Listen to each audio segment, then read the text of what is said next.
terkait dengan pendidikan.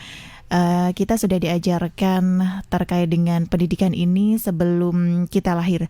Ketika kita masih berada di dalam kandungan, biasanya ibu kita ini mengajarkan kita banyak hal. Kalau sekarang ini juga banyak yang mendengarkan seperti murotal Al-Quran atau mungkin musik klasik agar harapannya ke depan anaknya lahir dengan cerdas seperti itu, Bu Nyai. Nah, ini bagaimana? Monggo Bu Nyai. Iya. Para pendengar Ruang Muslimah yang berbahagia, yang berada di mana saja, wabil khusus ibu-ibu jamiah perempuan pengasuh pondok pesantren dan mubalighah yang disingkat dengan JP3M yang berada di mana saja tentunya. Alhamdulillah ya, pada pagi hari ini saya akan yaitu memberikan pendidikan terhadap anak. Namun kita semua tahu bahwa ibu di waktu ibu mengandung ya di waktu ibu mengandung selalu dan selalu di dalam hati beliau ingin nantinya anaknya menjadi anak yang solihah. Makanya di waktu ibu-ibu mengandung, setiap ba'da sholah ya, itu selalu dibacakan Fatihah kepada jabang bayi begitu. Dan juga ikhtiar membaca surah Yusuf, membaca surah Maryam dikandung, ya ingin seperti Nabi Yusuf, Ibu Maryam begitu. Untuk itu setelah bayi ini lahir, tentunya jabang bayi tidak tahu apa-apa. Di dalam Al-Quran, Bismillahirrahmanirrahim, Wallahu akhrajakum min butuni ummahatikum la ta'lamuna syai'a wa ja'ala lakumus sam'a wal absara wal af'idah la'allakum tashkurun. Dan Allah lah yang mengeluarkan kalian dari perut ibu, kalian dalam keadaan tidak mengetahui. Jadi dulunya kita tidak tahu apa-apa, sehingga tidak tahu apa-apa. Setelah itu Allah menjadikan pada kalian penglihatan, menjadikan hati supaya kalian menjadi bersyukur. Nah, sehingga orang tua ya atau bapaknya setelah anak lahir pastinya itu anak ini biasanya nangis, tapi kalau tidak nangis ya Mbak, ini biasanya sampai di tepuk-tepuk. Orang tua dulu namanya digebiak ya.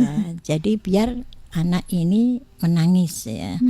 Sehingga setelah itu apa yang harus dilakukan sebagai orang tua ya? Pertama adalah melantunkan adzan pada telinga kanan, melantunkan iqomah pada telinga kiri ya, dan juga namanya yaitu ya mentahnik.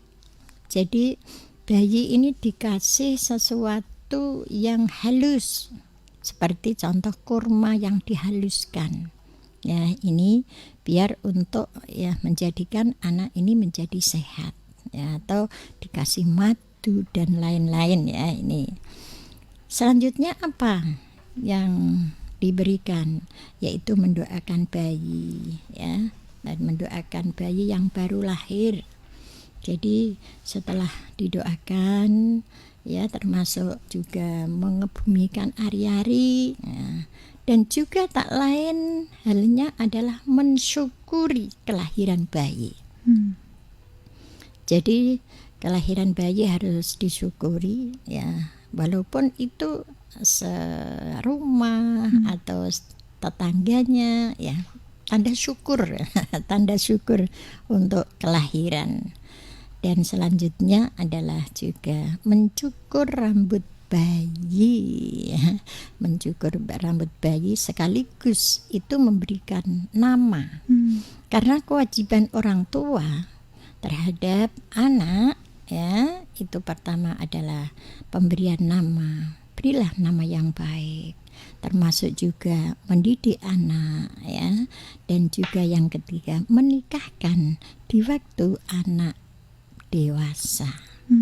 Iya, tadi sudah dijelaskan juga Mitra Pas bahwa sebagai orang tua kita ketika masih ada di dalam kandungan calon anak kita, ini juga sudah kita ajarkan berbagai hal seperti itu Bu Nyai ya. Dan ketika sudah lahir pun kewajiban dari orang tua adalah memberikan nama. Nah, ini memberikan nama karena nama adalah doa untuk orang tuanya, seperti itu Bu Nyai. Tapi pada kenyataannya semakin kesini ini banyak juga orang yang memberikan nama asal-asalan ini Bu Nyai kadang-kadang. Ini seperti apa untuk pemberian nama ini, monggo Bu Nyai? Iya. Para pendengar Pas FM yang berada di mana saja, ya memang kewajiban orang tua terhadap anak yaitu pertama adalah pemberian nama. Berilah nama yang baik karena arti sebuah nama. Jadi nama, kalau nama yang baik itu adalah identitas diri yang paling hakiki. Dan juga betul Mbak Amel, nama itu adalah doa dan harapan, ya. Dan juga nama itu adalah pembentuk sebuah kepribadian, ya. Jadi di situ maka besok di hari kiamat juga ada dalam sebuah hadis, ya, yang diriwayatkan Imam Muslim dan Abu Dawud, innakum tud'auna yaumal qiyamah bi asma'ikum wa asma'i abaikum fahassinu asma'akum. Sesungguhnya kalian kelak pada hari kiamat akan dipanggil berdasarkan nama-nama kalian beserta nama-nama bapak kalian. Maka namailah diri kalian dengan nama yang baik, begitu ya. Jangan asal-asalan seperti zaman dulu, lahir Senin jadikan nama Senin. Atau ada yang dibuang di Ikra namanya Eka, gitu ya, zaman dulu itu. Nah, insya Allah kalau sekarang sudah tahu, ya, sehingga kita sebagai orang tua berkewajiban untuk memberi nama itu adalah nama yang baik. Karena juga di dalam sebuah hadis, hakul waladi ala walidi ayyuhsinasmuhu. Hei, atau hakul walidi, hak, ya, kita semua orang tua diberikan, ya, kewajiban hak anak atas orang tuanya ialah mendapatkan nama yang baik, ya. Jadi kalau anak kita namanya baik, ya, karena nama baik itu adalah suatu, ya, pembentuk sebuah kepribadian. Mungkin alhamdulillah jadi bupati, namanya baik. Jadi apapun, atau jadi Pak Kiai, ya, namanya baik, ya. Jadi nama itu adalah pembentuk sebuah kepribadian, sehingga kita sebagai orang tua, ya, kalau mungkin orang tua tidak bisa, ya, tidak bisa ngasih nama yang baik, ya, boleh tanya kepada Pak Kiai. Ya, jadi pokoknya namanya yang baik, ya. Itu. Yang kedua tak lain adalah, ya, jangan, kalau mungkin sudah terlanjur, ya, sudah terlanjur, karena namanya mungkin kan ada orang tua dulu dinamai ini anaknya sakit-sakitan, sehingga ada ubah namanya saja, boleh saja, ya. Jadi kita orang tua boleh mengubah nama anak juga boleh, gitu ya, asal tadi kita sebagai orang tua untuk memberikan nama itu adalah nama yang baik ya. Jadi nama yang tidak baik sebaiknya boleh diganti kalau masih kecil ya, tapi kalau sudah besar namanya sudah tidak baik ya. Nah, di dalam ijazahnya dan lain sebagainya kan nanti Susah, repot, iya. Atau mungkin nanti kalau pas haji ya, mungkin untuk panggilan biasanya begitu ya Mbak Amel. Jadi kalau haji itu ya biasanya yang namanya seperti dulu ya, saya ingat kepada ya almarhum Pak itu yang jualan gandul, Pak Sardi. Beliau, Bu, saya dirubah saja, saya jadikan namanya Said gitu. Ya, jadi bisa juga yang nanti kalau jamaah haji atau di sana biasanya minta diganti atau Siti Khadijah, Siti Fatimah. Ya itu bisa juga. Iya. Untuk nama yang baik ini sendiri seperti apa ini Bu Nyai? Monggo. Iya. Buat penanya siapa itu Bu tadi, Indah. Pak? Bu Indah yang berada di Pati. Selamat pagi menjelang siang ya Bu Indah dan para pendengar Radio Pas yang berada di mana saja tentunya. Jadi kategori baik dan buruknya nama ya, itu ada nama yang ya menurut ajaran Islam, nama-nama seorang itu dapat dikelompokkan ke dalam 5 kategori. Ya. Yang pertama adalah nama yang terbaik. Yang kedua adalah nama yang baik ya. Ketiga, nama yang tidak baik, dan yang keempat, nama yang buruk harus diganti ya. Dan juga ada nama yang diharamkan, wajib diganti begitu ya. Pertama, nama yang terbaik. Istilah di sini terbaik dalam hal ini tidak lain disesuaikan dengan nama yang paling disukai oleh Allah ya. Dan kita yakin bahwa apa yang disukai oleh Allah itu akan membuahkan pahala bagi para hamba yang mengamalkannya. Adapun nama yang terbaik yang paling disukai oleh Allah adalah nama-nama yang maknanya menunjukkan penghambaan diri kepadanya ya. Salah satu contoh sebagaimana yang ditegaskan Rasulullah Sallallahu Alaihi Wasallam dalam salah satu hadisnya, ahabul asma'i ilallah Abdullah wa Abdurrahman, rawahu Muslim wa Abu Dawud wa Tirmidzi wa Ibnu Majah. Nama yang paling disukai oleh Allah ialah Abdullah dan Abdurrahman. Sehingga berdasarkan hadis di atas, nama yang paling disukai oleh Allah ialah Abdullah dan Abdurrahman. Nama yang sejenis inilah yang masuk dalam kategori nama baik dalam Islam ya. Kata Abdullah berarti hamba Allah, dan Kak Abdurrahman berarti hamba Allah yang maha pengasih. Nah, selain itu, semua nama yang menunjukkan nama penghambaan diri kepada Allah, sekalipun tidak menggunakan bahasa Arab pun, masih termasuk dalam kategori nama yang paling disukai oleh Allah atau nama yang terbaik. Ya. Hal ini juga ditegaskan di dalam sabda Rasulullah Sallallahu Alaihi Wasallam, ahabul asma ilallah ma tu'abbidalahu. Nama yang paling disukai oleh Allah ialah nama yang menunjukkan penghambaan dirinya kepadanya.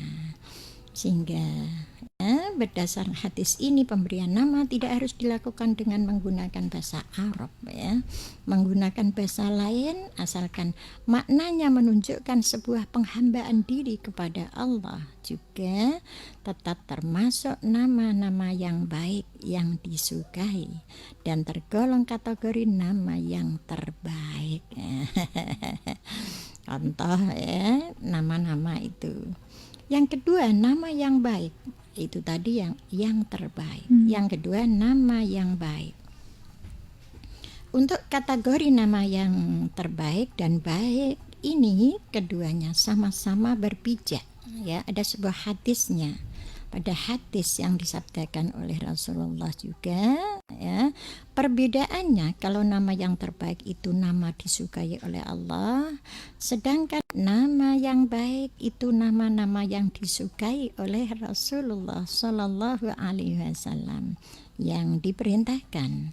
Ada beberapa sabda Rasulullah yang berkenaan dengan pengkategorian ya nama yang baik, diantaranya hadis yang berbunyi samu bi ismi ya, ini muttafaqun alaih ya, yang mana namailah diri anak kalian dengan namaku. Man kana lahu thalathah auladin walam yusammi ahadaha bi Muhammadin faqad jahula. Barang siapa yang punya 3 orang anak laki-laki, tidak ada seorang pun yang diberi nama Muhammad, maka sungguh ia telah bertindak bodoh. Begitu. Sehingga berdasarkan kedua hadis ini jelaslah bahwa nama Muhammad adalah nama yang baik dan sangat baik jika kita adopsi menjadi nama kita atau nama anak-anak kita, sebab kita memang diperintahkan oleh Rasulullah untuk menggunakan nama itu. Selain juga nama nabi ya, juga itu nama para nabi, nama para rasul, itu juga termasuk kategori nama yang baik ya, yang juga diperintahkan ya. Juga namailah anak kalian dengan nama yang paling kusukai seperti Hamzah ya dan lain-lain begitu. Itu kategori nama yang terbaik dan nama yang baik. Adapun para pendengar yang berbahagia, nama yang tidak baik. Nama yang tidak baik.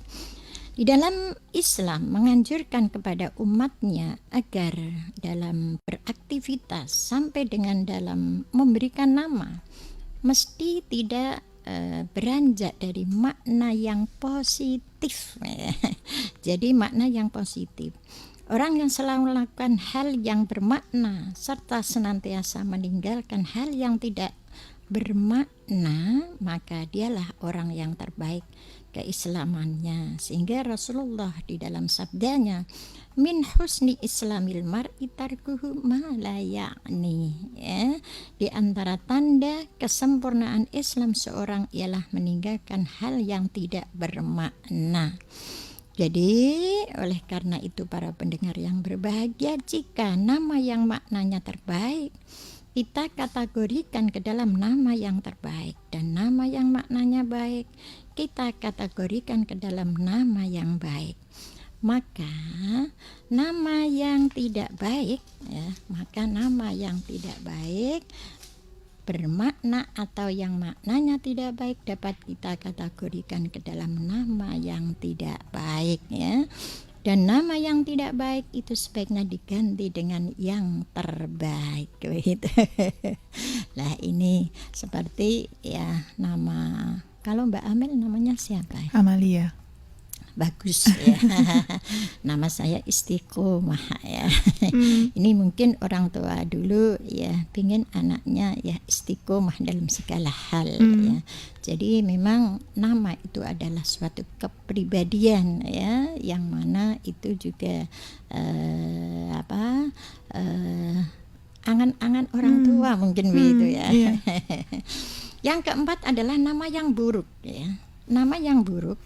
Jadi kategori nama yang buruk adalah nama yang arti katanya, maknanya, konotasinya buruk, tidak sesuai dengan visi dan misi Islam, ya.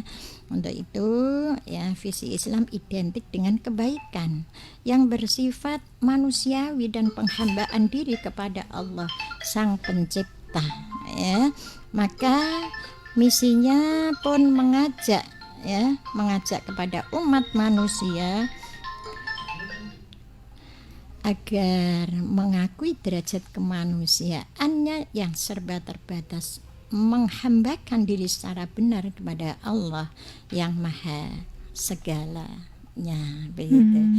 Ya, jadi kita berilah nama anak kita yang baik, ya, jangan memberi anak yang tidak punya nama dan juga nama yang buruk, ya.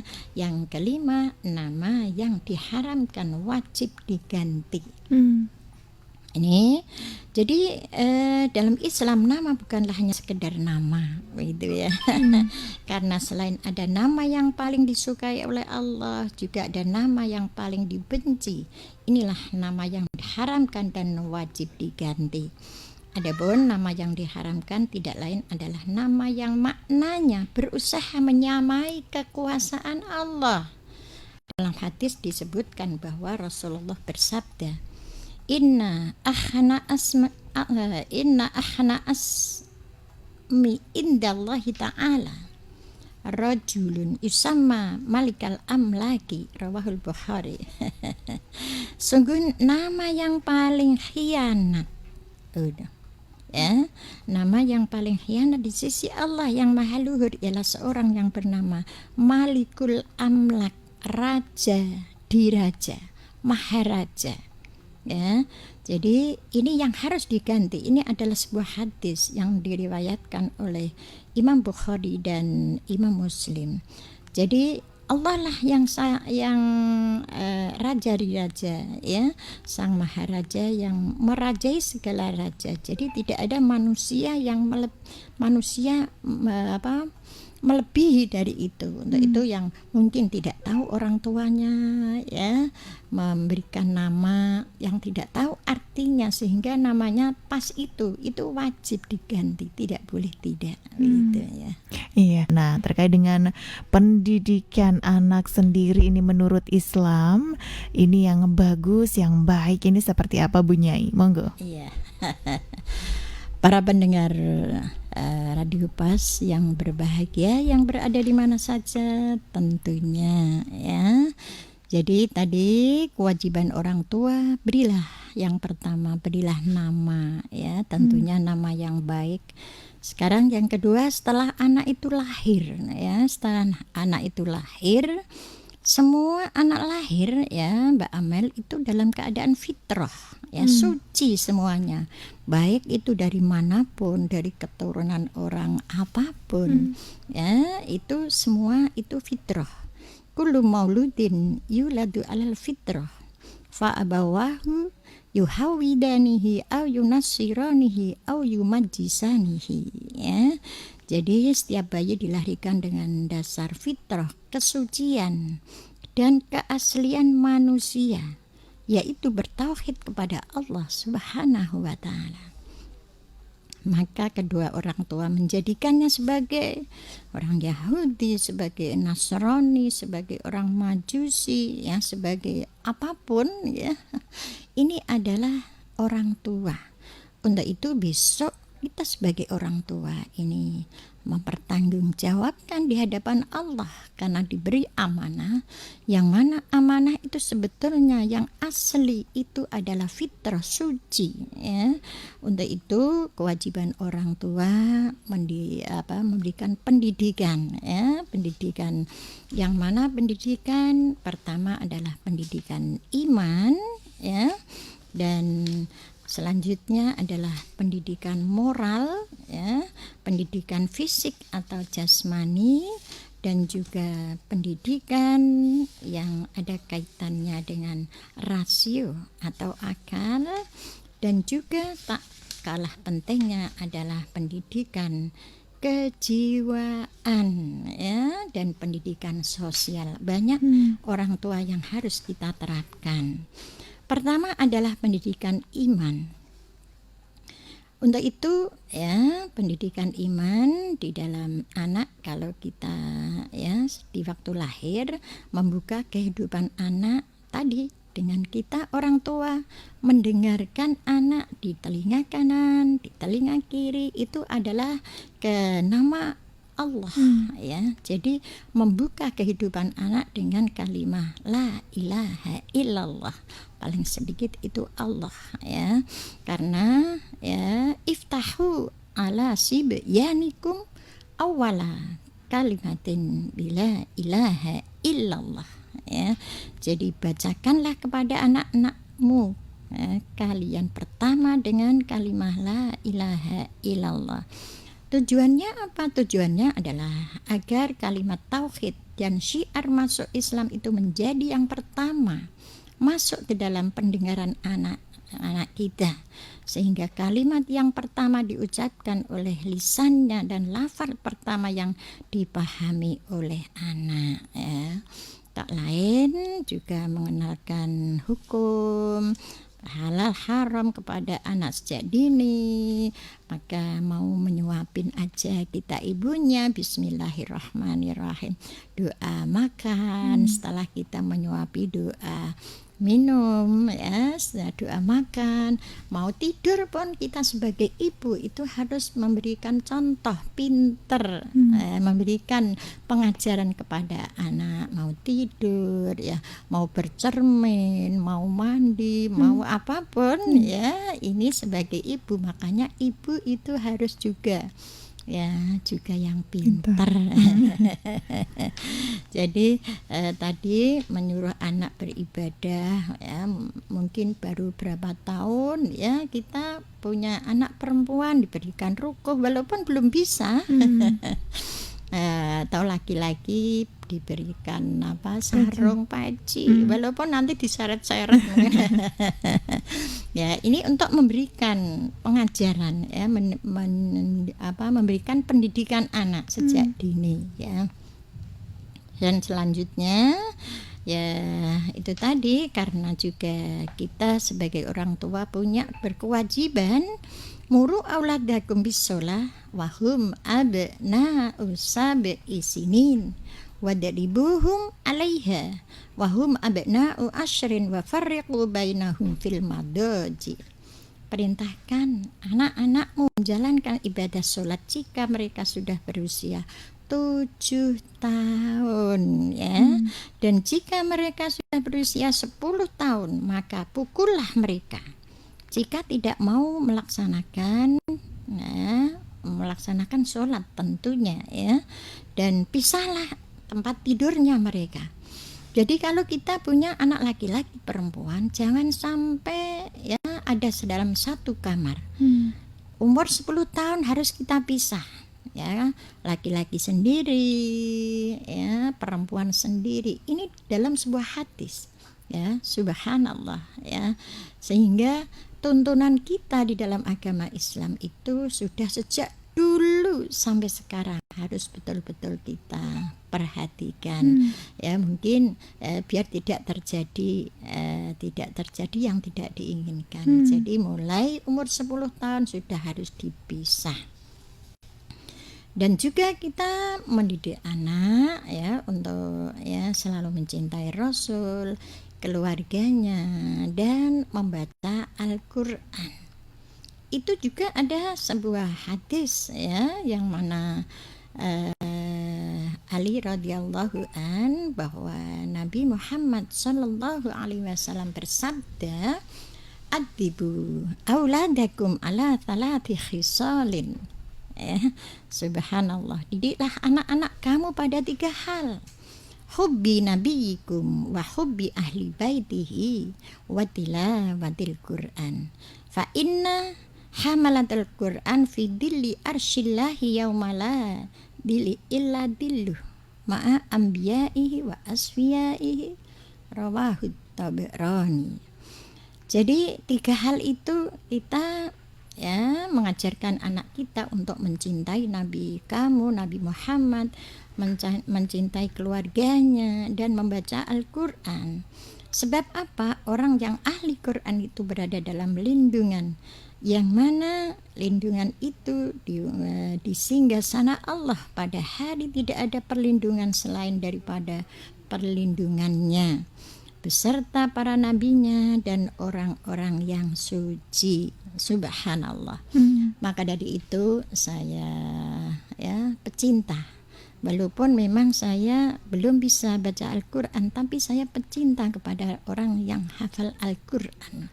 Maka dari itu setiap tahun saya juga termasuk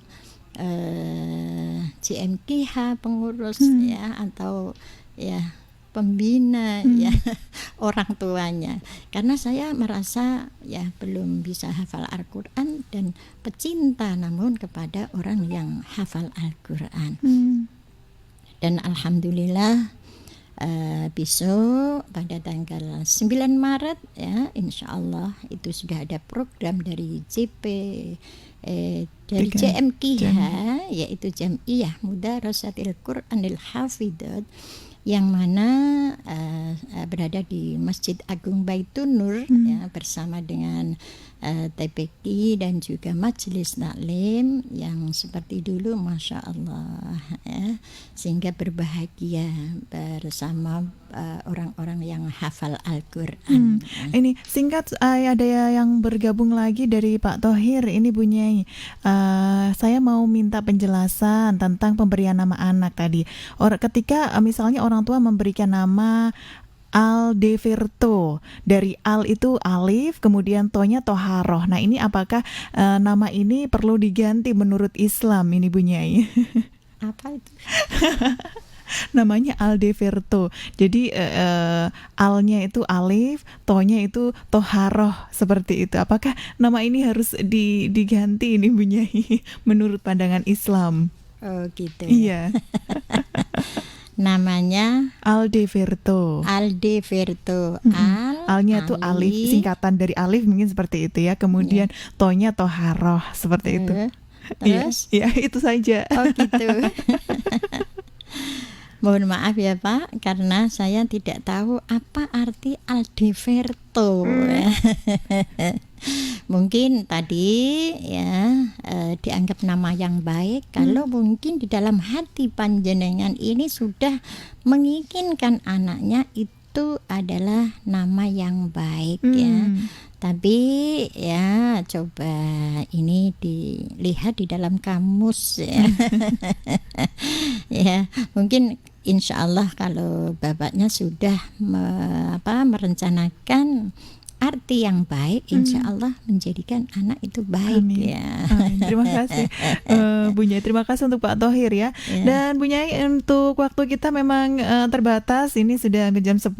Kesimpulannya di pagi hari ini terkait dengan tema kita, pendidikan terhadap anak menurut Islam, monggo Bu Nyai. Jadi ketentuannya itu tadi kesimpulannya bahwa kita sebagai orang tua mempunyai kewajiban. Yang pertama adalah memberi nama Jadi ada di dalam hadis juga, berilah nama yang baik Yang kedua mendidik anak Mendidik anak itu suatu kewajiban orang tua untuk kita mengenalkan tadi dengan Nabi kita, mengenalkan dengan ahli bait, mengenalkan Al-Quran.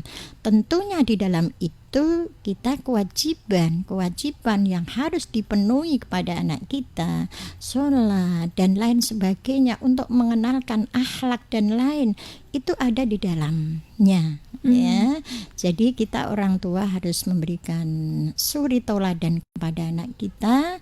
Jangan sampai orang tua kita perintah aja tapi orang tua tidak mau melakukan Lebih-lebih ibu yang selalu dekat dengan anak kita. Ini yang harus memberikan support, yang harus memberikan keteladanan kepada anak-anak kita dan memberi kasih sayang kepada anak-anak kita, insya Allah ya. Kalau itu yang dilakukan oleh orang tua, anak-anak kita ini menjadi anak yang senang di rumah ya. Mungkin kalau tidak bisa kita serahkan kepada mungkin di pesantren ya, tapi tak lain adalah support orang tua atau kedekatan orang tua itu yang diharapkan dengan anak kita. Yang ketiga adalah menikahkan di waktu anak kita sudah dewasa. Ya, terima kasih juga untuk ibunya yang sudah memberikan materi yang luar biasa di pagi menjelang siang ini. Terima kasih Bu Nyai. Iya, Dan kasih. Amel pamit dulu dari Bu Nyai. Assalamualaikum warahmatullahi wabarakatuh. Waalaikumsalam warahmatullahi wabarakatuh.